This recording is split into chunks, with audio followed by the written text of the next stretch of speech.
Programme 1947 ਯਾਦਾਂ ਦੇ ਝਰੋਖੇ ਚੋਂ ਦੀ ਕੜੀ ਤਹਿਤ ਅੱਜ ਅਸੀਂ ਪਹੁੰਚੇ ਹਾਂ ਪਿੰਡ ਮੁਗਰਾਲਾ, ਤਹਿਸੀਲ ਤੇ ਜ਼ਿਲ੍ਹਾ ਗੁਰਦਾਸਪੁਰ। ਇਹ ਉਹ ਪਿੰਡ ਹੈ ਜਿਹੜਾ ਕਿ ਦੀਨਾਨਗਰ ਦੇ ਬਿਲਕੁਲ ਨਾਲ ਲੱਗਦਾ ਪਿੰਡ ਹੈ ਤੇ ਦੀਨਾਨਗਰ ਉਹ ਸ਼ਹਿਰ ਹੈ ਜਿਸ ਨੂੰ ਮਹਾਰਾਜਾ ਰਣਜੀਤ ਸਿੰਘ ਦੀ ਗਰਮੀਆਂ ਦੀ ਰਾਜਧਾਨੀ ਵਜੋਂ ਜਾਣਿਆ ਜਾਂਦਾ ਸੀ। ਅੰਬਾਂ ਦੇ ਬਾਗਾਂ ਦੇ ਨਾਲ ਘਿਰੀ ਇਹ ਸੁਹਾਵਣੀ ਧਰਤੀ ਦੇ ਉੱਤੇ ਮਹਾਰਾਜਾ ਰਣਜੀਤ ਸਿੰਘ ਹਰ ਵਰੇ ਗਰਮੀਆਂ ਦੀ ਰੁੱਤੇ ਇੱਥੇ ਆ ਜਾਇਆ ਕਰਦੇ ਸਨ।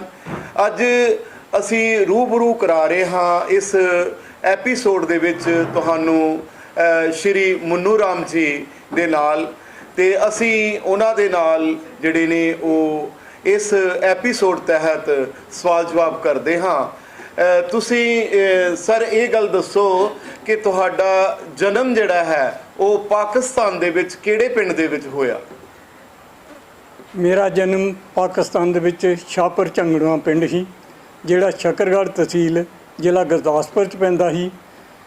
1937 1 ਜੁਲਾਈ ਨੂੰ ਮੇਰਾ ਜਨਮ ਹੋਇਆ ਸੀ ਤੇ ਉੱਥੇ ਮੈਂ ਸ਼ਮਾਲ ਤੇ ਰਤੋ ਚੱਕ ਪੜ੍ਹਿਆ ਸੀ। 6 ਕਲਾਸ ਤੱਕ ਉੱਥੇ ਮੈਂ ਪਾਸ ਸੀ। ਜਦੋਂ ਪਾਕਿਸਤਾਨ ਬਣਿਆ ਤੇ 6 ਪੜ੍ਹ ਕੇ ਤੇ ਅਸੀਂ ਉੱਧਰੋਂ ਇਸ ਪਾਸੇ ਆਏ। ਅੱਛਾ, ਤੁਸੀਂ 6 ਜਮਾਤਾਂ ਜਿਹੜੀਆਂ ਨੇ ਉੱਥੇ ਪਾਸ ਕਰ ਲਈਆਂ ਸੀਗੀਆਂ, ਤੇ ਕਿਹੜਾ ਪਿੰਡ ਦੱਸਿਆ ਤੁਸੀਂ ਜਿੱਥੇ ਉਹ ਪੜ੍ਹਦੇ ਸੀ ਤੁਸੀਂ? ਰਤੋ ਚੱਕ ਤੇ ਸ਼ਮਾਲ, ਇਹ ਸਾਥੋਂ 1.5 ਕਿਲੋਮੀਟਰ ਦੂਰ ਸੀ। ਇਹ ਵੱਖਰੇ ਵੱਖਰੇ ਪਿੰਡ ਸੀਗੇ? ਆਪਾਂ ਰਤੋ ਚੱਕ 4 ਕਲਾਸ ਪੜ੍ਹੇ ਆ, ਫਿਰ ਸ਼ਮਾਲ ਜਾ ਕੇ ਅਸੀਂ 6 ਕਲਾਸ ਉੱਥੇ ਪਾਸ ਕੀਤੀ ਹੈ। ਤੇ ਤੁਹਾਨੂੰ ਪੜ੍ਹਾਉਣ ਵਾਲੇ ਜਿਹੜੇ ਉਸਤਾਦ ਸੀਗੇ, ਅਧਿਆਪਕ ਸੀਗੇ, ਉਹ ਮੁਸਲਮਾਨ ਸੀਗੇ? ਉਹ ਮੁਸਲਮਾਨ ਸੀ। ਕਿਸ ਤਰ੍ਹਾਂ ਦਾ ਵਰਤਾਵ ਸੀਗਾ ਤੁਹਾਡੇ ਨਾਲ ਉਹਨਾਂ ਦਾ? ਵਰਤਾਓ ਬਹੁਤ ਵਧੀਆ ਸੀ। ਉਸ ਵੇਲੇ ਸਬਜੈਕਟ ਬੜੇ ਘੱਟ ਸੀ, ਜਿਹਦੇ ਵਿੱਚ ਉਰਦੂ ਤੇ ਮੈਥ ਆਉਂਦਾ ਸੀ, ਤੇ ਜੋ ਕਿ ਮੈਥ ਸਾਨੂੰ ਇੱਥੋਂ ਤੱਕ ਆਉਂਦਾ ਸੀ ਕਿ ਪੌਣੇ ਦਾ ਪਹਾੜਾ, ਸਵਾਏ ਦਾ ਪਹਾੜਾ, ਡਿਉੜੇ ਦਾ ਪਹਾੜਾ, ਢਾਏ ਦਾ ਪਹਾੜਾ, ਉਲਟੇ ਦਾ ਪਹਾੜਾ। ਅੱਜ ਵੀ ਮੈਂ ਤੁਹਾਨੂੰ ਯਾਦ ਦੱਸਣਾ, ਢਾਏ ਦਾ ਪਹਾੜਾ ਪੜ੍ਹ ਕੇ 1 ਢਾਇਆ ਢਾਇਆ, 2 ਢਾਈ 5, 3 ਢਾਈ 7.5, 4 ਢਾਈ 10, 5 ਢਾਈ 12.5, 6 ਢਾਈ 15, 7 ਢਾਈ 17.5, 8 ਢਾਈ 20, 9 ਢਾਈ 22.5, 10 ਢਾਈ 25। ਤੇ ਇਹ ਪਹਾੜਾ ਦੂਰ ਤੱਕ ਆਉਂਦਾ ਰਿਹਾ, ਤੇ ਜਿਹੜੇ ਤੋਲੇ ਮਾਸੇ ਦਾ ਉਹ ਸਾਰਾ ਹੀ ਸਾਨੂੰ ਮੈਥ ਬਹੁਤ ਹੀ ਵਧੀਆ ਆਉਂਦਾ ਰਿਹਾ। ਕਿਹੜੇ ਉਸਤਾਦ ਸੀ ਜਿਹੜੇ ਤੁਹਾਨੂੰ ਹਿਸਾਬ ਪੜ੍ਹਾਉਂਦੇ ਹੁੰਦੇ ਸੀ? ਉਹ ਮੁਸਲਮਾਨ ਇਸ ਵੇਲੇ ਯਾਦ ਉਨੀ ਕਿ ਮੈਨੂੰ ਨਹੀਂ ਹੈ। ਉਹ ਮੁਸਲਮਾਨ ਉਸਤਾਦ ਹੀ ਜਿਹੜੇ ਪੜ੍ਹਾਉਂਦੇ ਰਹੇ ਨੇ, ਸਾਰਾ ਮੈਥ ਹੀ ਸਾਡਾ ਜ਼ਿਆਦਾ ਵਧੀਆ ਸੀ। ਅੱਛਾ, ਤੁਹਾਨੂੰ ਹੋਰ ਕਿਸੇ ਦਾ ਨਾਮ ਯਾਦ ਹੈ ਜਿਹੜੇ ਤੁਹਾਨੂੰ ਅਧਿਆਪਕ ਜਿਹੜੇ ਨੇ ਪੜ੍ਹਾਉਂਦੇ ਹੁੰਦੇ ਸੀਗੇ? ਨਹੀਂ, ਅਧਿਆਪਕਾਂ ਦਾ ਨਾਮ ਯਾਦ ਨਹੀਂ ਹੈ। ਨਹੀਂ ਹੈ? ਹਾਂ। ਤੇ ਤੁਹਾਡੇ ਪਿਤਾ ਜੀ ਕੀ ਕਰਦੇ ਹੁੰਦੇ ਸੀ? ਸਾਡੇ ਪਿਤਾ ਜੀ ਉਸ ਵੇਲੇ ਮਿਹਨਤ ਮਜ਼ਦੂਰੀ ਕਰਦੇ ਸੀ। ਧੰਨਾ ਰਾਮ ਉਹਨਾਂ ਦਾ ਨਾਂ ਸੀ, ਤੇ ਉਹ ਸਿਰਫ ਆਮ ਮਜ਼ਦੂਰੀ ਕਰਦੇ ਸੀ। ਸਾਡੇ ਕੋਲ ਉੱਥੇ ਕੋਈ ਜ਼ਿਆਦਾ ਵੱਡੀ ਜਾਇਦਾਦ ਨਹੀਂ ਸੀ, ਤੇ ਉਹ ਕੋਈ ਮਾਲਕ ਦਾ ਮਿਹਰਬਾਨੀ ਹੋਈ ਤੇ ਸਾਨੂੰ ਲੋਕਾਂ ਨੂੰ ਸਕੂਲ ਜਾਣਾ ਬੜਾ ਔਖਾ ਸੀ, ਤੇ ਸਕੂਲ ਸਾਡੀ ਕਿਸਮਤ ਸੀ, ਅਸੀਂ ਸਕੂਲ ਜਾ ਕੇ ਉੱਥੇ ਪੜ੍ਹੇ। ਤੁਸੀਂ ਮੈਨੂੰ ਇੱਕ ਗੱਲ ਦੱਸੋ ਕਿ ਤੁਹਾਡਾ ਪਿੰਡ ਸ਼ਾਹਪੁਰ ਝੰਗੜਮਾ ਜਿਹੜਾ ਸੀਗਾ, ਉੱਥੇ ਕਿਹੜੀਆਂ ਕੌਮਾਂ ਜਿਹੜੀਆਂ ਨੇ ਉਹ ਵਸਦੀਆਂ ਸੀਗੀਆਂ? ਉਹ ਤਕਰੀਬਨ ਸਾਰੀਆਂ ਹੀ ਜ਼ਿਆਦਾ ਰਾਜਪੂਤ ਕੌਮ ਜਿਹੜੀ ਨਾ, ਉਹ 72 ਪਿੰਡ ਲਲੋਤਰਿਆਂ ਦੇ ਸੀ।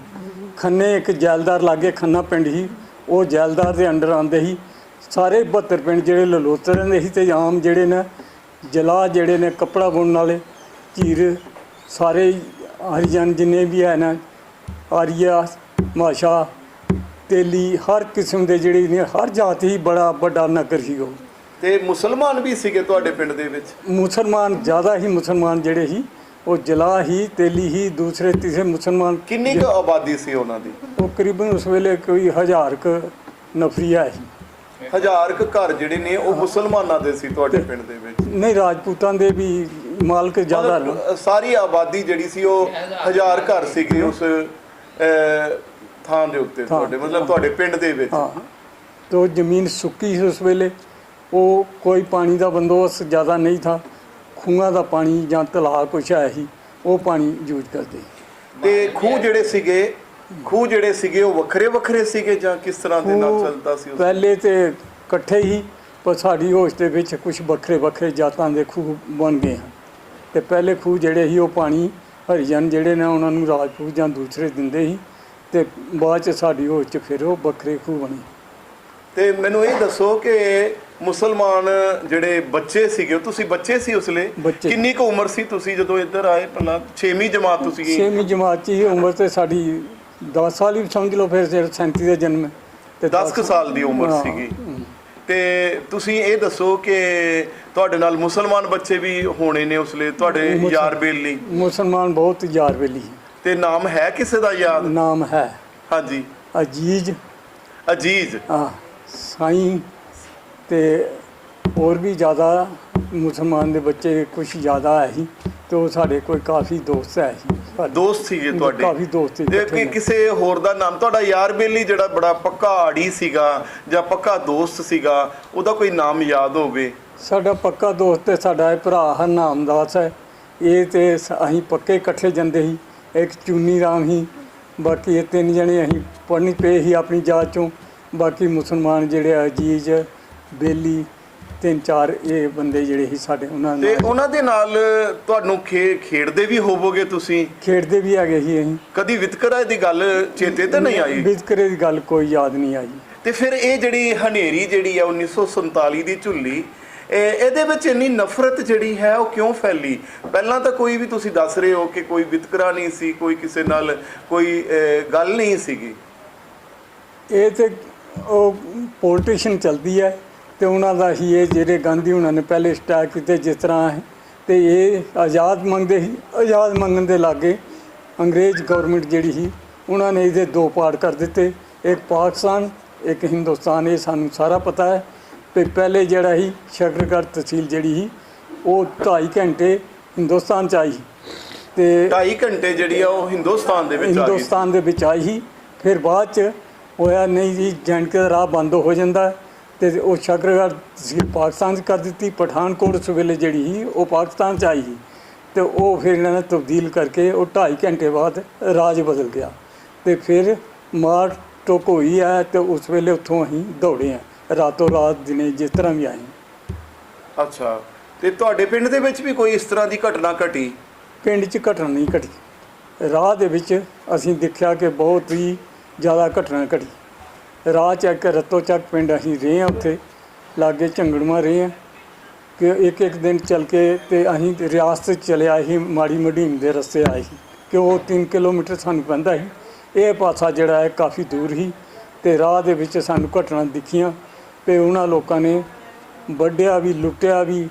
ਜਿਹੜੀਆਂ ਸਾਡੀਆਂ ਮਾਵਾਂ ਭੈਣਾਂ ਸੀ ਉਹਨਾਂ ਨੂੰ ਨੰਗੇ ਕਰਕੇ ਉਹਨਾਂ ਦੇ ਆਮ ਸੋਨਾ ਚਾਂਦੀ ਸਾਰਾ ਖੋਹ ਲਿਆ। ਔਰ ਮਤਲਬ ਧੀਆਂ ਭੈਣਾਂ ਦੀ ਬੇਹਰਮਤੀ ਕੀਤੀ ਗਈ? ਬੇਰਹਿਮਤੀ ਕਰਕੇ ਤੇ ਉੱਥੋਂ ਖਾਲੀ ਕਰਕੇ ਬੰਬਈਆ ਜਿਹੜਾ ਹੈ ਬਾਰਡਰ ਸੀ ਉੱਥੇ ਤੱਕ ਇਹ ਮਤਲਬ ਕਤਲੋਗਾਰਤ ਜਿਹੜੀ ਸੀ ਉਹ ਸਿੱਖਰਾਂ ਤੇ ਸੀਗੀ।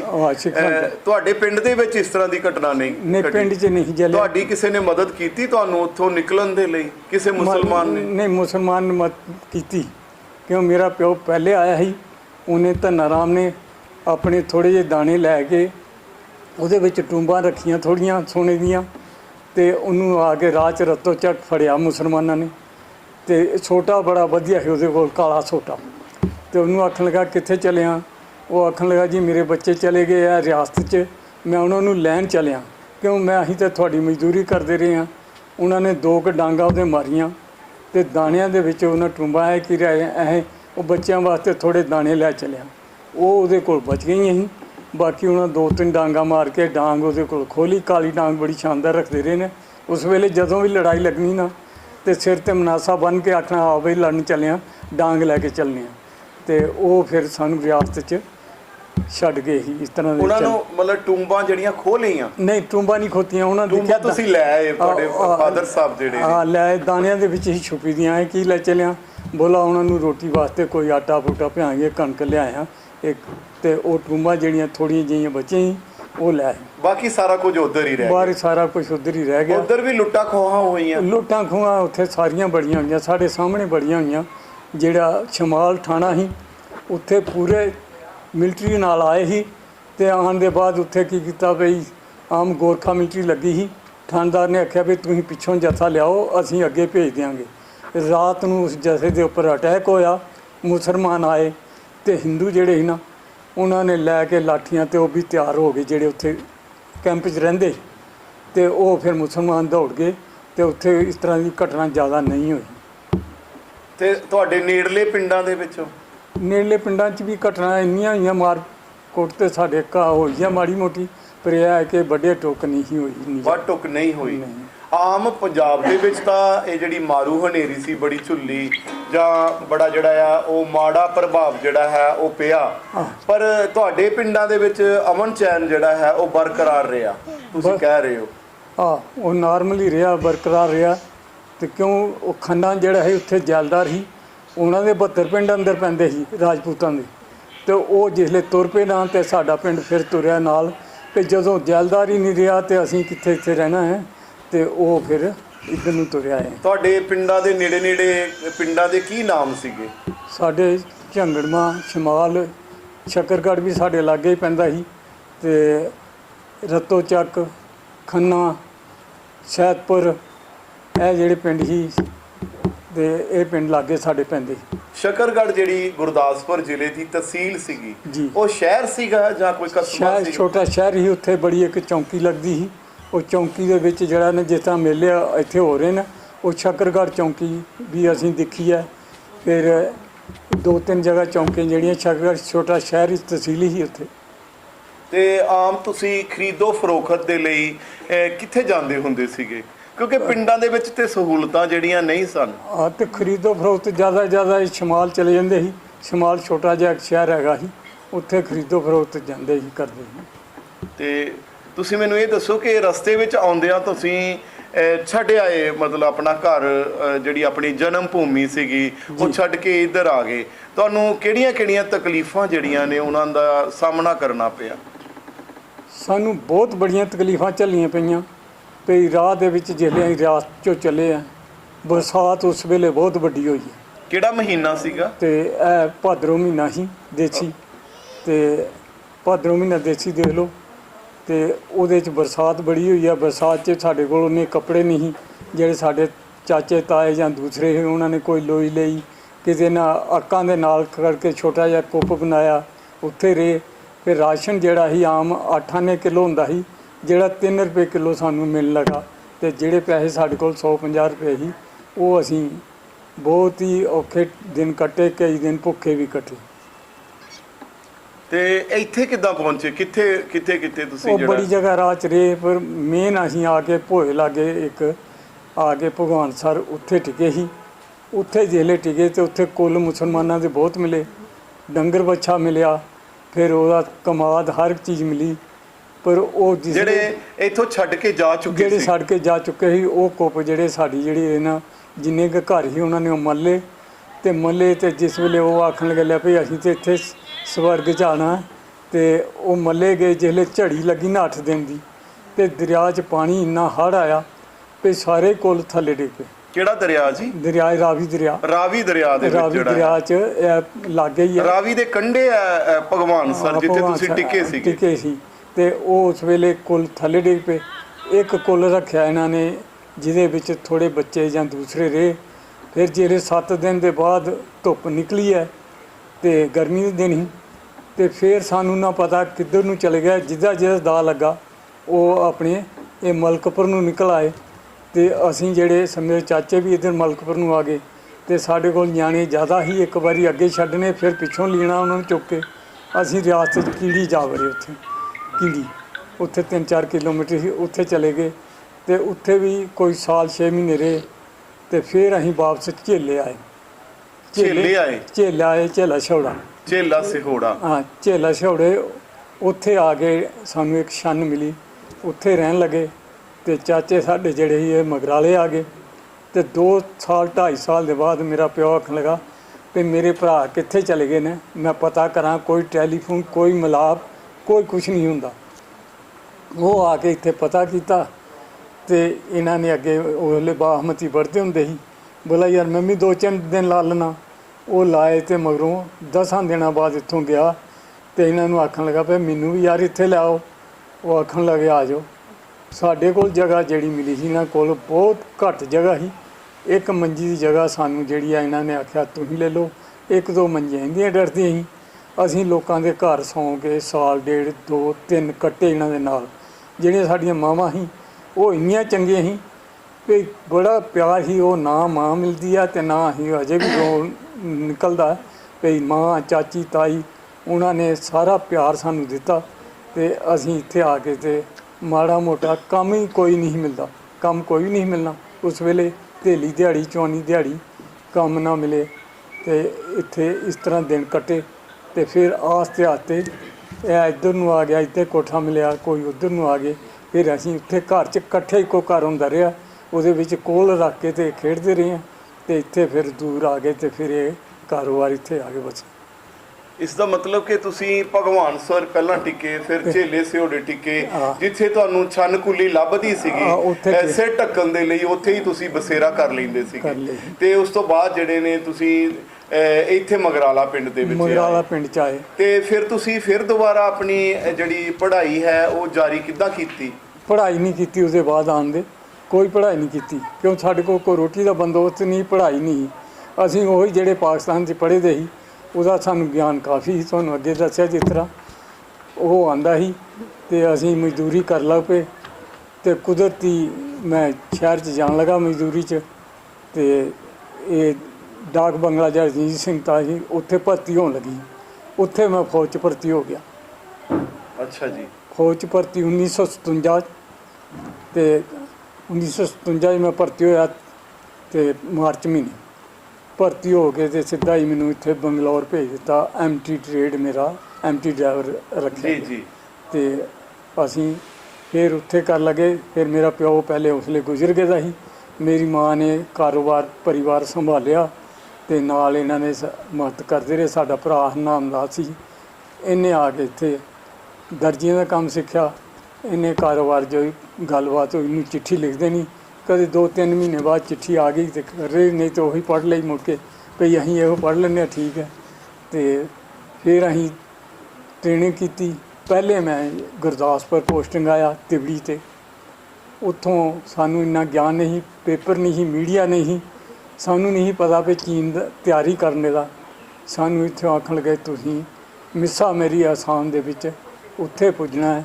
ਤੇ ਅਸੀਂ ਇੱਥੇ ਚੱਲ ਗਏ ਵੀ ਉੱਥੇ ਗੱਡੀਆਂ ਲੈ ਜਾਓ, ਛੋਟੀਆਂ ਜੀਪਾਂ। ਤੇ ਉਸਲੇ ਗੱਡੀਆਂ ਵੀ ਨਹੀਂ, ਸਾਈਕਲ ਵੀ ਹੈ ਨਹੀਂ ਸੀ ਲੋਕਾਂ ਕੋਲ। ਤੇ ਉਹ ਫਿਰ ਅਸੀਂ ਉੱਥੇ ਗਏ ਤੇ ਉੱਥੇ ਜਾ ਕੇ ਸਾਨੂੰ 에ਅਰ ਫੋਰਸ ਦਾ ਵੱਡਾ ਗਰਾਊਂਡ ਮਿਲਿਆ, ਉਹਨੂੰ ਸਾਫ਼ ਕੀਤਾ ਤੇ ਰਹਿਣਾ ਗੱਡੀਆਂ ਦੇ ਵਿੱਚ ਸੌਣਾ ਬਰਖਾ 'ਚ ਵੀ। ਤੇ ਜਿਹੜੇ ਹੌਲਦਾਰ ਉੱਪਰ ਵਾਲੇ ਸੀ ਉਹਨਾਂ ਤੰਬੂ ਲਾਏ ਦੇ ਸੀ ਤੇ ਕੁਝ ਦਿਨ ਉਹ ਵੀ ਕੱਟੇ। ਪਰ ਇਹ ਬਾਹਰ ਦੀ ਲੜਾਈ ਦੇ ਵਿੱਚ ਮੈਂ ਪੂਰਾ ਹਿੱਸਾ ਲਿਆ। ਉਸ ਵੇਲੇ ਮੇਰੀ 57 ਤੋਂ ਲੈ ਕੇ ਬਾਹਰ 'ਚ 5-6 ਸਾਲ ਸਰਵਿਸ ਹੋਈ ਸੀ, ਉਹ ਲੜਾਈ 'ਚ ਮੈਂ ਪੂਰਾ ਹਿੱਸਾ ਕੰਮ ਕੀਤਾ। ਤੁਹਾਡੀ ਗੱਲਬਾਤ ਤੋਂ ਸਾਨੂੰ ਇਹ ਪ੍ਰਤੀਤ ਹੋ ਰਿਹਾ ਕਿ 1947 ਦੇ ਵਡਾਰੇ ਨੇ ਤੁਹਾਡੇ ਪੈਰ ਨਹੀਂ ਲੱਗਣ ਦਿੱਤੇ।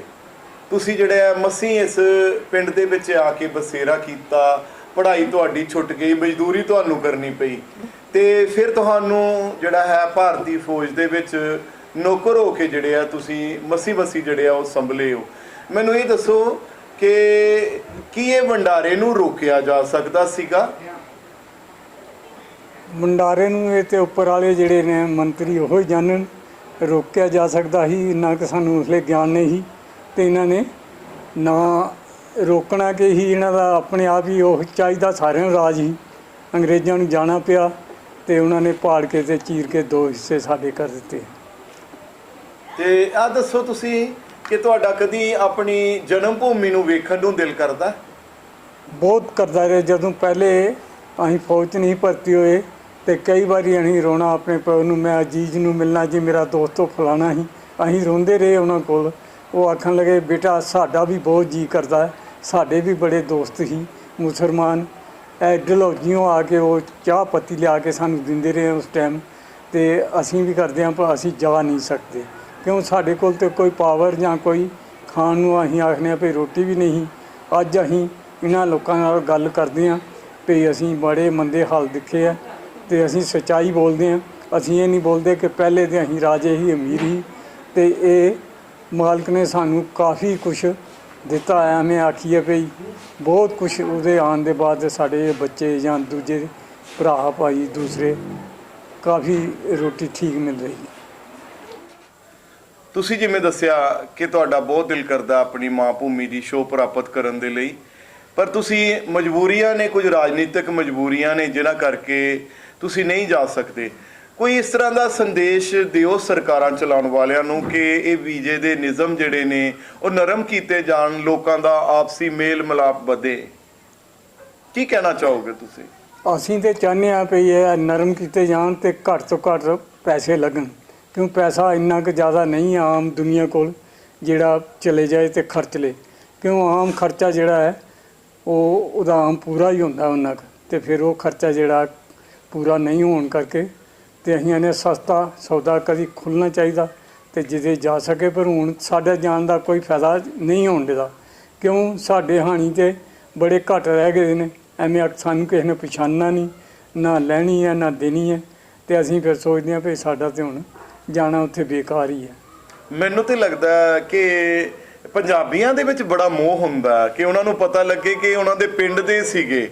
ਅਜੇ ਵੀ ਅਸੀਂ ਅਖਬਾਰਾਂ ਦੇ ਵਿੱਚ ਪੜ੍ਹਦੇ ਹਾਂ ਆਪਣੇ ਇੱਧਰਲੇ ਪੰਜਾਬ ਦੇ ਵਿੱਚ ਨਵੀਂ ਪੀੜ੍ਹੀ ਵਾਲੇ ਵੀ ਬੜਾ ਸਵਾਗਤ ਕਰਦੇ ਨੇ, ਜਿਹੜੇ ਸਾਡੇ ਵੀਰ ਜਿਹੜੇ ਪਾਕਿਸਤਾਨ ਤੋਂ ਆਉਂਦੇ ਨੇ।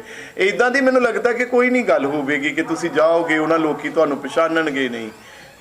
ਉਹ ਗੱਲ ਇੱਦਾਂ ਵੀ ਚਲੋ ਨਵੀਂ ਪੀੜ੍ਹੀ ਜ਼ਿਆਦਾ ਬੈਕ ਹਿਸਟਰੀ ਖੋਲਾਂਗੇ ਤੇ ਦੱਸਾਂਗੇ ਤੇ ਫਿਰ ਹੈ, ਤੇ ਜਿਹੜੇ ਪੁਰਾਣੇ ਨੇ ਬੜੇ ਘੱਟ ਆਦਮੀ, ਕੋਈ ਜਿਸ ਤਰ੍ਹਾਂ ਅਸੀਂ ਇੱਥੇ ਟਿਕੇ ਹਾਂ ਤੇ ਕਿਉਂ ਉਮਰ ਤੇ ਜ਼ਿਆਦਾ ਨਹੀਂ ਹੋਣ ਡਈ 70-80 ਸਾਲ ਤੋਂ ਜ਼ਿਆਦਾ, ਤੇ ਸਾਡੀ ਇਸ ਲਈ 80 ਨੂੰ ਕ੍ਰਾਸ ਕਰ ਗਈ ਦੀ ਹੈ।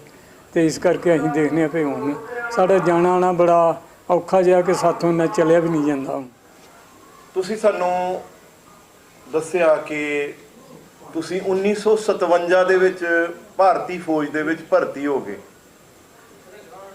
ਜੀ, ਤੇ ਮਤਲਬ 10 ਸਾਲ ਬਾਅਦ, ਵੰਡ ਦੇ 10 ਸਾਲ ਬਾਅਦ ਜਿਹੜਾ ਆ ਉਹ ਤੁਸੀਂ ਭਰਤੀ ਹੋਏ ਹੋ।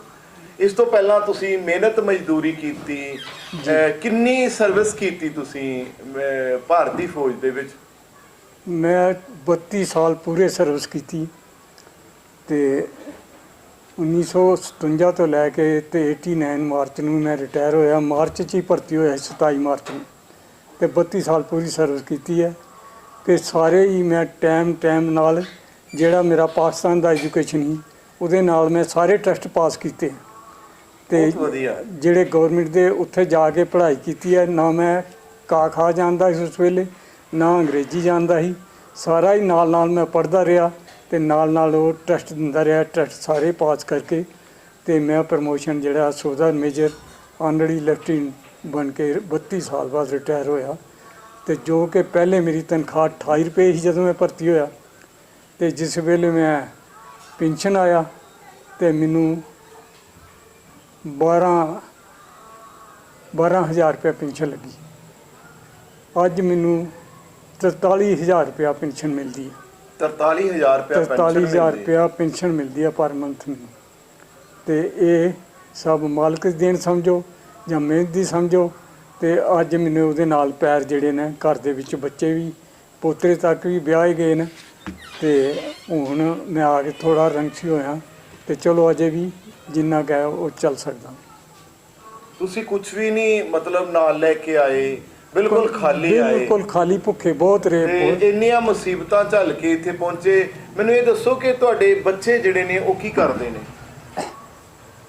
ਮੇਰਾ ਇੱਕ ਬੱਚਾ ਹੀ, ਇਹ ਵੀ ਫੌਜ 'ਚ ਭਰਤੀ ਕਰਾਇਆ ਮੈਂ ਜੀ।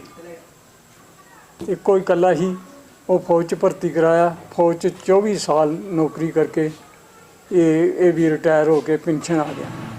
ਅੱਗੇ ਉਹਦੇ 2 ਲੜਕੇ ਤੇ ਇੱਕ ਲੜਕੀ ਜਿਹੜੀ ਆ ਉਹ ਵੀ ਵਿਆਹੀ ਗਈ ਆ, ਟੀਚਰ ਲੱਗੀ ਦੀ ਹੈ। ਲੜਕੇ 2 ਆ, ਇੱਕ ਜਿਹੜਾ ਸਬ ਇੰਸਪੈਕਟਰ ਭਰਤੀ ਹੋਇਆ BSF 'ਚ। ਇੱਕ ਲੜਕਾ ਜਿਹੜਾ ਮੇਰਾ, ਉਹਨੂੰ ਹੋਟਲ ਮੈਨੇਜਮੈਂਟ ਦੇਹਰਾਦੂਨ ਤੋਂ ਪ੍ਰਾਪਤ ਕੀਤਾ ਸੀ ਤੇ ਉਹ ਇਸ ਵੇਲੇ ਲੁਧਿਆਣੇ ਕੰਮ ਕਰ ਰਿਹਾ 5 ਸਟਾਰ ਹੋਟਲ 'ਚ। ਤੇ ਦੋਨੇ ਪੋਤਰੇ ਮੇਰੇ ਕੰਮ ਕਰ ਰਹੇ ਨੇ ਤੇ ਦੋਨੇ ਨੂੰਹ ਮੇਰੀਆਂ ਜਿਹੜੀਆਂ ਨੇ, ਉਹ ਪੋਤਰੇ ਨੂੰ ਉਹ ਇੰਜੀਨੀਅਰ ਕੀਤੀ ਆ, ਉਹ ਘਰ ਦੇ ਵਿੱਚ ਆਪਣਾ ਘਰ ਹੀ ਸਾਂਭਦੇ ਆ। ਮਤਲਬ ਰੱਬ ਦੀਆਂ ਮਿਹਰਾਂ ਨੇ, ਰੱਬ ਦੀਆਂ ਮਿਹਰਾਂ, ਬਹੁਤ ਮਿਹਰਾਂ ਨੇ। ਅਸੀਂ ਲੱਖ ਸ਼ੁਕਰ ਕਰਨੇ ਦਿਨ ਰਾਤ ਉਸ ਮਾਲਕ ਦਾ ਵੀ ਇਮਾਨਦਾਰ ਨਾਲ ਚੱਲਦੇ ਰਹਾਂਗੇ ਤੇ ਉਹਦੇ ਨਾਲ ਸਾਡਾ ਜਿਹੜਾ ਕਾਰੋਬਾਰ ਠੀਕ ਚੱਲ ਰਿਹਾ। ਕਿ ਉਧਰੋਂ ਮਤਲਬ ਸਭ ਕੁਝ ਛੱਡ ਕੇ ਆਉਣ ਦੇ ਬਾਅਦ ਵੀ ਤੁਸੀਂ ਇੱਥੇ ਖੁਸ਼ਹਾਲ ਜ਼ਿੰਦਗੀ ਜਿਹੜੀ ਹੈ ਉਹ ਬਤੀਤ ਕਰ ਰਹੇ ਹੋ, ਤੇ ਇਹਦੇ ਲਈ ਤੁਸੀਂ ਰੱਬ ਦਾ ਸ਼ੁਕਰ ਅਦਾ ਕਰ ਰਹੇ ਹੋ। ਤੇ ਮੈਨੂੰ ਇਹ ਦੱਸੋ ਕਿ ਤੁਸੀਂ ਕੀ ਸੰਦੇਸ਼ ਦੇਣਾ ਚਾਹੋਗੇ ਇਹ ਸਾਰੀ ਦੁਨੀਆ ਦੇ ਵਿੱਚ ਤੁਹਾਡੀ ਜਿਹੜੀ ਰੂਬਰੂ ਪ੍ਰੋਗਰਾਮ ਹੈ ਇਹ ਦੇਖ ਰਹੇ ਨੇ, ਕਿ ਇਹ ਕਿਸ ਤਰ੍ਹਾਂ ਦੇ ਨਾਲ ਜਿਹੜਾ ਹੈ ਉਹ ਪਾਕਿਸਤਾਨ ਤੇ ਭਾਰਤੀ ਪੰਜਾਬ ਦੇ ਲੋਕਾਂ ਨੂੰ ਰਹਿਣਾ ਚਾਹੀਦਾ, ਜਾਂ ਇਹਨਾਂ ਦੇ ਰਿਸ਼ਤੇ ਕਿੱਦਾਂ ਦੇ ਹੋਣੇ ਚਾਹੀਦੇ ਨੇ? ਮੈਂ ਇਹ ਚਾਹੁੰਦਾ ਵੀ ਜੋ ਵੀ ਆਦਮੀ ਕੰਮ ਕਰ ਰਿਹਾ ਹੈ ਇਮਾਨਦਾਰੀ ਨਾਲ ਕਰੇ ਤੇ ਉਹਦੇ ਵਿੱਚ ਕੋਈ ਘਾਟਾ ਨਹੀਂ ਮਿਲਦਾ। ਜੋ ਆਦਮੀ ਹੇਰਾਫੇਰੀ ਕਰੇਗਾ ਉਹ ਥੋੜ੍ਹੇ ਦਿਨ ਚੱਲਦਾ ਹੈ। ਅਸੀਂ ਆਪਣੇ ਸਾਹਮਣੇ ਹੀ ਦੇਖੇ ਹੈ। ਤੇ ਇਮਾਨਦਾਰੀ ਨਾਲ ਤੇ ਸਾਰਿਆਂ ਨਾਲ ਮੇਲ ਮਿਲਾਪ ਰੱਖੇ, ਸੱਜਣ ਮਿੱਤਰ ਸਾਰੇ ਬਣਾ ਕੇ ਰੱਖੇ, ਮਿਲਾਪ ਦੇਸ਼ਾਂ ਨਾਲ ਵੀ ਜਿਸ ਤਰ੍ਹਾਂ ਮਿਲਾਪ ਕਰਨੇ ਆ ਹਰ ਦੇਸ਼ਾਂ ਨਾਲ ਮਿਲਾਪ ਹੋਏ, ਤੇ ਆਰਾਮ ਨਾਲ ਜਿਹੜੇ ਹੈ ਉਹ ਆਜ਼ਾਦੀ ਨਾਲ ਰਹਿਣ, ਤੇ ਕੋਈ ਘਾਟਾ ਕੋਈ ਨਹੀਂ ਹੈ। ਮਾਲਕ ਉਹਨਾਂ ਦੇ ਸਾਰਿਆਂ ਦੀ ਦਇਆ ਕਰੇਗਾ। ਇੱਕੋ ਮਾਲਕ ਹੈ ਜਿਹੜਾ ਦੁਨੀਆ ਦੇ ਵਿੱਚ ਸਭ ਕੁਝ ਕਰ ਰਿਹਾ, ਬਾਕੀ ਸਭ ਇਹ ਅਸੀਂ ਆਪਣੇ ਚੋਚਲੇ ਬਣਾ ਲੈਂਦੇ ਹਾਂ, ਇਹ ਕਰਨੇ ਉਹ ਕਰਨੇ ਆ। ਉਸ ਮਾਲਕ ਨੂੰ ਹਮੇਸ਼ਾ ਯਾਦ ਰੱਖਣਾ ਹੈ। ਸਵੇਰੇ ਸ਼ਾਮ ਦੁਪਹਿਰ ਜਿੰਨੇ ਟਾਈਮ ਲੱਗੇ ਉਹ ਹਰ ਇੱਕ ਦਾ ਨਾਂ ਲੈ ਕੇ ਕਾਰੋਬਾਰ ਆਪਣਾ ਸ਼ੁਰੂ ਕਰੇ, ਕੰਮ ਬਹੁਤ ਸ਼ਾਨਦਾਰ ਚੱਲੇਗਾ। ਮੁਗਰਾਲਾ ਪਿੰਡ ਦੇ ਵਿੱਚ ਆ ਕੇ ਤੁਸੀਂ ਮਿਹਨਤ ਮਜ਼ਦੂਰੀ ਕਰਦੇ ਰਹੇ, ਜਸ ਤੇ ਉਸ ਸਮੇਂ ਭੁੱਖ ਨੰਗ ਜਿਹੜੀ ਸੀ ਬਹੁਤ ਜ਼ਿਆਦਾ ਵਰਤੀ ਹੋਈ ਸੀ ਸਮਾਜ ਦੇ ਵਿੱਚ। ਕੀ ਕਦੀ ਤੁਹਾਨੂੰ ਵੀ ਇਸ ਤਰ੍ਹਾਂ ਦੀ ਕੋਈ ਘਟਨਾ ਤਾਂ ਨਹੀਂ ਘਟੀ ਕਿ ਸ਼ਿਕਾਰ ਹੋਣਾ ਪਿਆ ਹੋਵੇ? ਨਹੀਂ, ਇਸ ਤਰ੍ਹਾਂ ਦੀ ਖਾਸ ਘਟਨਾ ਕੋਈ ਨਹੀਂ ਘਟੀ ਹੈ। ਇਹ ਜ਼ਰੂਰ ਹੈ ਵੀ ਕਈ ਦਿਨ ਚਲੋ ਬਹੁਤ ਘੱਟ ਰਾਸ਼ਨ ਮਿਲਿਆ ਜਾਂ ਕੁਛ ਵੀ ਮਿਲਿਆ, ਪਰ ਉਹਨਾਂ ਕੁ ਤਕਲੀਫ ਜਿੰਨੀ ਕੁ ਪਹਿਲੇ ਤਾਂ ਤਕਲੀਫ ਕਾਫੀ ਹੋਈ ਹੈ ਜਦੋਂ ਆਏ 2-3 ਸਾਲ, ਤੇ ਨਾ ਹੀ ਜ਼ਿਆਦਾ ਰਾਸ਼ਨ ਪੈਦਾ ਹੁੰਦਾ ਸੀ ਤੇ ਬਹੁਤ ਘੱਟ। ਉਹਦੇ ਬਾਅਦ 'ਚ ਫਿਰ ਘਟਨਾ ਨਹੀਂ, ਫਿਰ ਚੱਲਦਾ ਕੰਮ ਜਿਹੜੇ ਚੱਲ ਪਿਆ ਤੇ ਉਹਦੇ ਨਾਲ ਹੀ ਗੁਜ਼ਾਰਾ ਚੰਗਾ ਹੀ ਚੱਲਦਾ ਰਿਹਾ। ਇਸ ਤਰ੍ਹਾਂ ਦੇ ਨਾਲ ਵੀ ਹੋਇਆ ਕਿ ਉਧਰੋਂ ਜਿਹੜੇ ਰਿਫਿਊਜੀ ਆਏ ਨੇ ਉਹਨਾਂ ਨੂੰ ਵੀ ਲੁੱਟਿਆ ਜਾ ਗਿਆ ਇਹਨਾਂ ਲੋਕਾਂ ਵੱਲੋਂ ਜਿਹੜੇ ਪਹਿਲਾਂ ਦੇ ਇੱਧਰ ਵਸਦੇ ਸੀਗੇ, ਵਸਨੀਕ ਸੀਗੇ। ਇਸ ਤਰ੍ਹਾਂ ਦੀ ਕੋਈ ਘਟਨਾ ਤਾਂ ਨਹੀਂ ਹੋਈ ਤੁਹਾਡੇ ਨਾਲ?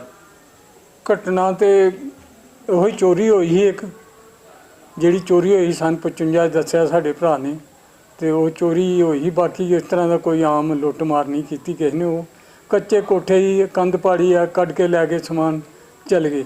ਅੱਛਾ, ਤੁਹਾਡੇ ਚੋਰੀ ਹੋਈ ਸੀਗੀ? ਚੋਰੀ ਹੋਈ ਸੀ ਤੇ ਕੱਚੇ ਕੋਠੇ ਸੀਗੇ, ਕੰਧ ਪਾੜ ਕੇ ਪਿੱਛੋਂ ਕੰਧ ਪਾੜ ਕੇ ਕੋਠੇ ਤੇ ਸੁੱਤੇ ਦੇ ਹੀ, ਗਰਮੀਆਂ ਦੇ ਨਹੀਂ ਅੰਬ ਚੁੱਪੇ ਦੇ ਹੀ, ਤੇ ਉਹ ਕੱਢ ਕੇ ਲੈ ਗਏ। ਤੇ ਉਹ ਬਸ ਅੱਗੇ ਸਾਡੇ ਕੋਲ ਕੋਈ ਫੁਰਸਤ ਨਹੀਂ ਸੀ ਮੁਕੱਦਮਾ ਲੜਨ ਦੀ, ਤੇ ਉਹ ਫਿਰ ਉੱਥੇ ਹੀ ਕੰਮ। ਸਨ 55 ਦੀ ਗੱਲ ਏ? 55। ਇਹਦਾ ਮਤਲਬ ਇਹ ਹੋਇਆ ਕਿ ਤੁਸੀਂ ਉਧਰੋਂ ਵੀ ਲੁੱਟ ਕੇ ਆਏ, ਇਧਰੋਂ ਵੀ ਲੁੱਟ ਲਿਆ ਗਿਆ, ਤੇ ਫਿਰ ਵੀ ਜਿਹੜਾ ਹੈ ਇਸ ਤਰ੍ਹਾਂ ਦੇ ਨਾਲ ਤੁਹਾਡਾ ਜਿਹੜਾ ਦੁਬਾਰਾ ਤੋਂ ਉਜਾੜਾ ਹੋਇਆ ਇੱਕ ਢੰਗ ਦੇ ਨਾਲ ਤਾਂ ਜੀ। ਤੁਸੀਂ ਸਾਨੂੰ ਇਹ ਦੱਸੋ ਕਿ ਜਿਸਲੇ ਤੁਸੀਂ ਪਾਕਿਸਤਾਨ ਆਪਣਾ ਪਿੰਡ ਛੱਡਣ ਲੱਗੇ ਤੇ ਤੁਹਾਡੇ ਦੋਸਤ ਯਾਰ ਬੇਲੀ ਜਿਹੜੇ ਮੁਸਲਮਾਨ ਸੀਗੇ ਉਹਨਾਂ ਨਾਲੋਂ ਵਿਛੜਨ ਲੱਗਿਆ ਕੋਈ ਇਸ ਤਰ੍ਹਾਂ ਦੀ ਗੱਲ ਤੁਹਾਡੇ ਮਨ ਦੇ ਵਿੱਚ ਹੋਵੇ ਕਿ ਉਸਲੇ ਭਾਵੁਕਤਾ ਵਾਲਾ ਮਾਹੌਲ ਤਾਂ ਨਹੀਂ ਬਣਿਆ, ਜਾਂ ਉਹਨਾਂ ਨੇ ਤੁਹਾਨੂੰ ਕਿਸ ਤਰ੍ਹਾਂ ਦੇ ਨਾਲ ਵਿਦਾ ਕੀਤਾ? ਜਾਂ ਉਹ ਜਿਹੜੇ ਪਿੰਡ ਦੇ ਲੋਕੀ ਸੀ ਉਹਨਾਂ ਨੇ ਸਾਡੇ ਨਾਲ ਕੋਈ ਵੀ ਦਰੋਹ ਨਹੀਂ ਕੀਤਾ, ਤੇ ਜਾਣ ਲੱਗੇ ਆ ਤੇ ਉਹ ਜੱਥਾ ਹੀ ਪੂਰਾ ਚੱਲਿਆ ਹੈ ਜਿਹੜਾ ਖੰਨਾ ਠਾਣੇ ਉਹ ਬੋਲਦਾ ਨਾ ਮੈਂ ਜੈਲਦਾਰ ਦਾ, ਉਹਦੇ ਨਾਲ ਹੀ ਅਸੀਂ ਨਿਕਲ ਆਏ ਹਾਂ ਉੱਥੇ। ਤੇ ਉਹਨਾਂ ਨੇ ਸਾਡੇ ਨਾਲ ਕੋਈ ਇਸ ਤਰ੍ਹਾਂ ਦਰੋਹ ਨਹੀਂ ਕੀਤਾ। ਸਾਡੇ ਕੋਲ ਅਸੀਂ ਆਖੀਏ ਵੀ ਬੜਾ ਕੁਛ ਸੀ ਕੋਲ, ਉਸ ਲਈ ਕਿਸੇ ਕੋਲ ਵੀ ਕੁਛ ਨਹੀਂ ਸੀ, ਚਾਹੇ ਮਾਲ ਕੋਈ ਚਾਹੇ ਕੁਛ ਹੋਏ, ਦਾਲ ਰੋਟੀ ਚੱਲਦੀ ਸੀ। ਨਾ ਹੀ ਕੋਈ ਗੱਡੀਆਂ ਸੀ, ਨਾ ਕੋਈ ਮੋਟਰਸਾਈਕਲ, ਨਾ ਸਾਈਕਲਾਂ ਸੀ, ਤੇ ਉਸ ਵੇਲੇ ਬਿਲਕੁਲ ਪੈਦਲ ਯਾਤਰਾ ਸੀ। ਉਹ ਪੈਦਲ ਯਾਤਰਾ ਅਸੀਂ ਆਰਾਮ ਨਾਲ ਇੱਧਰ ਆਏ। ਤੇ ਉਹਨਾਂ ਨੇ ਤੁਹਾਡੀ ਸਹਾਇਤਾ ਕੀਤੀ ਉੱਥੋਂ ਨਿਕਲਣ ਲਈ? ਆਹੋ, ਉੱਥੇ ਸਹਾਇਤਾ ਕੀਤੀ ਹੈ। ਉਹ ਆਖਣ ਨਾ ਜਾਓ, ਤੁਸੀਂ ਨਾ ਜਾਓ, ਤਾਂ ਉਹ ਸਾਨੂੰ ਲੱਗਾ ਪਿਆ ਹਿੰਦੂ ਦਾ ਬੇੜਾ ਜਿਹੜਾ ਹੈ ਉਹ ਉੱਧਰ ਹੋਣਾ, ਤੇ ਉਸ ਕਰਕੇ ਅਸੀਂ ਆਉਣਾ ਹੀ ਪਿਆ ਸਾਨੂੰ। ਤੇ ਜਦੋਂ ਤੁਸੀਂ ਆਪਣਾ ਪਿੰਡ ਛੱਡਿਆ ਸੀਗਾ ਤੇ ਤੁਹਾਨੂੰ ਇਹ ਨਹੀਂ ਲੱਗਾ ਕਿ ਤੁਸੀਂ ਵਾਪਸ ਜਿਹੜਾ ਹੈ ਉਹ ਆ ਜਾਓਗੇ ਇਸ ਪਿੰਡ ਦੇ ਵਿੱਚ? ਨਹੀਂ, ਉਹ ਸਾਨੂੰ ਪੱਕਾ ਪਤਾ ਹੈ ਵੀ ਅਸੀਂ ਵਾਪਸ ਆਉਣਾ। ਹੋਰ ਵੀ ਲੋਕਾਂ ਨੂੰ ਬਹੁਤਾ ਹੀ ਜਿਹਨਾਂ ਕੋਲ ਧਨ ਹੈਗਾ ਸੀ ਉਹਨਾਂ ਨੇ ਥੱਲੇ ਦੱਬਿਆ ਵੀ ਆ ਕੇ ਅਸੀਂ ਪੁੱਟ ਲੈਣਾ, ਪਰ ਉਹ ਮੁੜ ਕੇ ਉਹਦਾ ਜਿਹੜਾ ਨਾ ਪਰ ਉਤਾਰਾ ਨਹੀਂ ਹੋਇਆ। ਉਸ ਵੇਲੇ ਪਤਾ ਸੀ ਵੀ ਅਸੀਂ ਆ ਜਾਣਾ, ਪਰ ਉਹ ਗੱਲ ਨਹੀਂ ਬਣੀ। ਤੁਸੀਂ ਦੱਸਿਆ ਕਿ ਤੁਸੀਂ ਜਿਹੜਾ ਹੈ ਉਹ ਪਾਕਿਸਤਾਨ ਦੇ ਵਿੱਚ 6 ਜਮਾਤਾਂ ਪੜ੍ਹੇ ਸੀਗੇ, ਜੀ। ਉਰਦੂ ਪੜ੍ਹੇ ਸੀਗੇ ਉਰਦੂ ਪੜ੍ਹੇ। ਤੇ ਉਰਦੂ ਹੁਣ ਵੀ ਪੜ੍ਹ ਲੈਂਦੇ ਹੋ ਜਾਂ ਕਿਸ ਤਰ੍ਹਾਂ ਦੇ ਨਾਲ, ਅਖਬਾਰ ਵਗੈਰਾ ਜਾਂ ਜਿਸ ਤਰ੍ਹਾਂ? ਉਰਦੂ ਪੜ੍ਹ ਲੈਂਦੇ ਹਾਂ, ਪਰ ਹੁਣ ਨਜ਼ਰ ਜਿਹੜੀ ਹੈ ਨਾ ਕਮਜ਼ੋਰ ਹੋ ਗਈ ਹੈ, ਤੇ ਇਸ ਕਰਕੇ ਥੋੜ੍ਹਾ ਕਾਫੀ ਗਲਤੀਆਂ ਲੱਗ ਜਾਂਦੀਆਂ ਨੇ। ਤੇ ਜ਼ੁਬਾਨੀ ਹਿੰਦੀ ਵੀ ਪੜ੍ਹ ਲੈਂਦਾ ਮੈਂ, ਅੰਗਰੇਜ਼ੀ ਵੀ ਥੋੜ੍ਹਾ ਬਹੁਤ ਪੜ੍ਹ ਲੈਂਦਾ, ਪਰ ਉਰਦੂ ਪੜ੍ਹ ਲੈਂਦੇ ਹਾਂ, ਪਰ ਹੁਣ ਨਹੀਂ ਪੜ੍ਹਿਆ ਜਾਂਦਾ ਪੂਰਾ। ਤੇ ਉਹ ਜਿਹੜੇ ਤੁਹਾਡੇ ਤੁਸੀਂ ਦੱਸਿਆ ਕਿ 6 ਜਮਾਤਾਂ ਪਾਸ ਸੀਗੇ ਤੁਸੀਂ ਜੀ। ਉਹਦੇ ਸਿਰ ਤੇ ਤੁਸੀਂ ਸਾਰੇ ਟੈਸਟ ਜਿਹੜੇ ਨੇ ਉਹ ਪਾਸ ਕੀਤੇ, ਬਾਅਦ ਵਿੱਚ ਤੇ ਤੁਹਾਨੂੰ ਪੜਨ ਦਾ ਮੌਕਾ ਹੀ ਨਹੀਂ ਮਿਲਿਆ। ਨਾ। ਤੇ ਉਹ ਪੜ੍ਹਾਈ ਜਿਹੜੀ ਸੀ ਦਾ ਮਤਲਬ ਕਿ ਬਹੁਤ ਵਧੀਆ ਪੜ੍ਹਾਈ ਸੀ ਤੁਹਾਡੇ ਉਸਤਾਦਾਂ ਨੇ ਜਿਹੜੀ ਪਾਕਿਸਤਾਨ ਦੇ ਵਿੱਚ ਕਰਵਾਈ ਸੀ ਤੁਹਾਡੇ ਪਿੰਡ ਦੇ ਵਿੱਚ? ਬਹੁਤ ਹੀ ਵਧੀਆ ਪੜ੍ਹਾਈ ਸੀ। ਉਹ ਪੜ੍ਹਾਈ ਦੇ ਵਿੱਚ ਅਸੀਂ ਇੰਨੇ ਕੁ ਕਾਮਯਾਬ ਰਹੇ ਕਿ ਜਿਸ ਵੇਲੇ ਅਸੀਂ 57 ਭਰਤੀ ਹੋਏ ਸੀ, ਆਮ ਲੋਕੀ ਅਨਪੜ੍ਹ ਹੁੰਦੇ ਸੀ, ਤੇ ਅਸੀਂ 6 ਜਮਾਤਾਂ ਪੜ੍ਹੇ ਦੇ ਸੀ। ਸਾਨੂੰ ਉੱਥੇ ਜ਼ਿਆਦਾ ਦਿੱਕਤ ਨਹੀਂ ਪਈ, ਜਿਹੜਾ ਹਿੰਦੀ ਪੜ੍ਹਨਾ ਜਾਂ ਥੋੜ੍ਹੀ ਅੰਗਰੇਜ਼ੀ ਪੜ੍ਹਨਾ, ਤੇ ਪੰਜਾਬੀ ਤਾਂ ਫੌਜ 'ਚ ਹੈ ਨਹੀਂ ਸੀ। ਤੇ ਇਹ ਅਸੀਂ ਆਪਣੇ ਟੈਸਟ ਜਿਹੜੇ ਟਾਈਮ ਦੇ ਪਾਸ ਕਰਕੇ, ਤੇ ਅਸੀਂ ਸਾਰਾ ਹੀ ਜਿਹੜਾ ਨਾ ਰਮਾਇਣ ਗੀਤਾ ਇਹ ਅਜੇ ਵੀ ਮੇਰੇ ਕੋਲ ਮੌਜੂਦ ਹੈ, ਪਰ ਹੁਣ ਨਹੀਂ ਇੰਨੀ ਪੜ੍ਹੀ ਜਾਂਦੀ। ਉਹਦਾ ਵੀ ਮੈਂ ਥੋੜ੍ਹੇ ਬਹੁਤ ਸ਼ਲੋਕ ਜਿਹੜਾ ਜਾਣਦਾ। ਜੈਸੇ ਇੱਕ ਰਮਾਇਣ 'ਚ ਲਿਖੇ ਦਾ, ਬ੍ਰਿਸ਼ ਨਾ ਕਭੀ ਫਲ ਵਕੇ, ਨਦੀ ਨਾ ਸਿੰਚੇ ਨੀਰ, ਪਰਮਾਰਥ ਦੇ ਕਾਰਨ ਸਾਧੂ ਤੇਰੇ ਸਰੀਰ। ਬੋਲਾ ਇਹਦੇ ਅੱਗੇ ਜਿਹੜਾ ਇਹਦਾ ਵਿਚਾਰ ਜਿਹੜਾ ਉਹ ਅਲੱਗ ਕਰਨਾ ਹੈ। ਜਦੋਂ ਬੋਲਾ ਬ੍ਰਿਸ਼ ਨਾ ਕਭੀ ਫਲ ਪਵੇ, ਜਿਹੜੇ ਬ੍ਰਿਸ਼ ਨੇ ਉਹ ਆਪਣੇ ਆਪ ਜਿਹੜੇ ਆ ਖੁਦ ਫਲ ਨਹੀਂ ਖਾਂਦੇ, ਉਹ ਦੂਸਰੇ ਵਾਸਤੇ ਕਰਦੇ ਨੇ। ਨਦੀ ਨਾ ਸਿੰਚੇ ਨੀਰ, ਨਦੀ ਪਾਣੀ ਨਹੀਂ ਪੀਂਦੀ, ਉਹ ਸਾਨੂੰ ਦੂਸਰਿਆਂ ਦੇ ਮੌਤ ਵਾਸਤੇ ਉਹਨਾਂ ਨੂੰ ਪਾਣੀ ਦਿੰਦੀ ਹੈ। ਪਰਮਾਰਥ ਜਿਹੜੇ ਸਾਧੂ ਅਸਲੀ ਸਾਧੂ ਹੈ, ਉਹਨਾਂ ਨੇ ਦੂਸਰੇ ਵਾਸਤੇ ਪਰਮਾਰਥ ਦੇ ਕਾਰਨ ਸਾਧੂ ਦਰੇ ਸਰੀਰ, ਇਹ ਉਹਨਾਂ 'ਚ ਦੋਏ ਆਉਂਦੇ ਸੀ। ਇਹੋ ਜਿਹੇ ਕਾਫੀ ਯਾਦ ਕੀਤੇ, ਤੇ ਉਹ ਵੀ ਟੈਸਟ ਦੇਣੇ ਪਏ, ਤੇ ਉਹਨਾਂ ਨਾਲ ਵੀ ਅਸੀਂ ਕਾਫੀ ਜਹਿਦ ਕਰਕੇ ਆਪਣੇ ਟੈਸਟ ਪਾਸ ਕੀਤੇ। ਸੋ ਤੁਹਾਨੂੰ ਅਸੀਂ ਰੂਬਰੂ ਕਰਾ ਰਹੇ ਸਾਂ ਇਸ ਪ੍ਰੋਗਰਾਮ ਦੇ ਤਹਿਤ ਸ਼੍ਰੀ ਮੁੰਨੂ ਰਾਮ ਜੀ, ਪਿੰਡ ਮਗਰਾਲਾ, ਤਹਿਸੀਲ ਅਤੇ ਜ਼ਿਲ੍ਹਾ ਗੁਰਦਾਸਪੁਰ ਦੇ ਨਾਲ। ਸੋ ਇਸ ਤਰ੍ਹਾਂ ਦੀਆਂ ਸ਼ਖਸੀਅਤਾਂ ਦੇ ਨਾਲ ਤੁਹਾਨੂੰ ਅਗਾਂਹ ਤੋਂ ਵੀ ਅਸੀਂ ਰੂਬਰੂ ਕਰਾਉਂਦੇ ਰਹਾਂਗੇ। ਇਸ ਲਈ ਦੇਖਦੇ ਰਹੋ ਸਾਡਾ ਚੈਨਲ। ਸੋ ਬਹੁਤ ਬਹੁਤ ਧੰਨਵਾਦ। ਤੁਸੀਂ ਮੈਨੂੰ ਦਿਓ ਇਜਾਜ਼ਤ। ਛੱਬਾ ਖੈਰ।